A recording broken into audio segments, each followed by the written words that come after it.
daawadayaal war degdega dalka Turkiga ayaa 100 sano jirsaday maanta. waa dal markaasi ay ku nool yihiin bulsho fara badan oo Soomaaliyeed.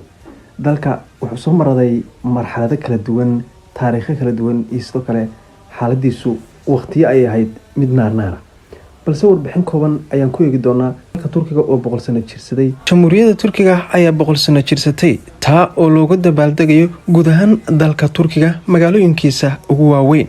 xilli dalkan oo door muuqda ku qaadanayo marxaladaha caalamka iyo sidoo kale galaangalka xoogga leh u ku leeyahay caalamka, wuxuuna si weyn ugu baahay qaybo ka mid ah bariga Afrika. ciidamadiisu waxay tageen meelo kala duwan oo caalamka ah, balse xilligan waxay wajahayaan xaalad dhaqaale xumo oo lacagtii liiradu ay laba kaclaynayso iyo sidoo kale caqabado waaweyn oo uga imanaya dibadda, kuwaas oo raba inuusan dalka Turkigu marnaba isku taagin lugihiisa.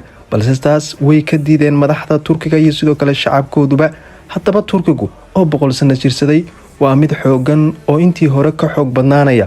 horumar ballaaran waxa uu ka sameeyay warshadaha difaaca iyo sidoo kale tiknoolajiyadda. waxa uuna samaystay diyaaradda caan baxday ee caalamka oo dhan ka qaylisiyay diyaaradda lagu magacaabo Bayraktar TB2 oo ka mid ah midda suuqa caalamka loogu jecel yahay looguna iibsiga badan yahay. diyaaraddaas oo kusoo caan baxday dagaalkii Armenia sidoo kale Azerbaijan ee Nagorno-Karabakh. dalka Turkiga waxaa macquul ah in uu sidan hadda ku sugan yahay wax weyn uu iska bedeli doono sida ay saadaalinayaan khubarada ka faaloota caalamka, gaar ahaan dalka Turkiga.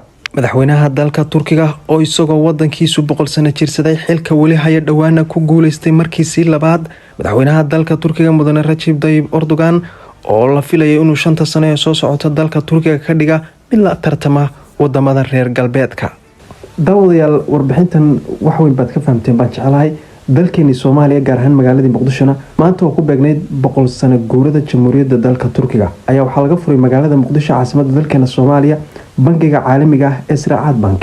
halkaasna munaasabada markaasi 100 sano guurada ayaa lagu dabaqay oo isla maanta ayaa bangigaasi magaalada Muqdisho laga furay oo cidii ku sugan magaalada Muqdisho waxa macquul ah inay bangigaasi isticmaali doonto iyadoo hab dollar ah markaasi lagu isticmaali doono gudaha dalkeena Soomaaliya. waxayna ka dhigan tahay horumar dalkeena Soomaaliya ay dowladda dalka Turkiga ay la rabto.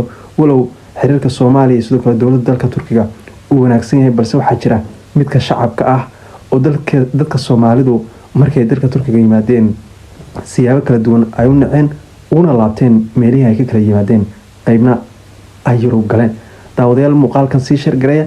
dalka Turkiga maanta waa uu 100 sano jirsaday, waxaana leenahay hambalyo. ku xidhnow bogga Cabdiweli Nadaara meel kasta joogto, kalena soco wararkii ugu dambeeyay Soomaalida iyo caalamka oo dhanba, iyo sidoo kalena YouTube-keena Hogol News.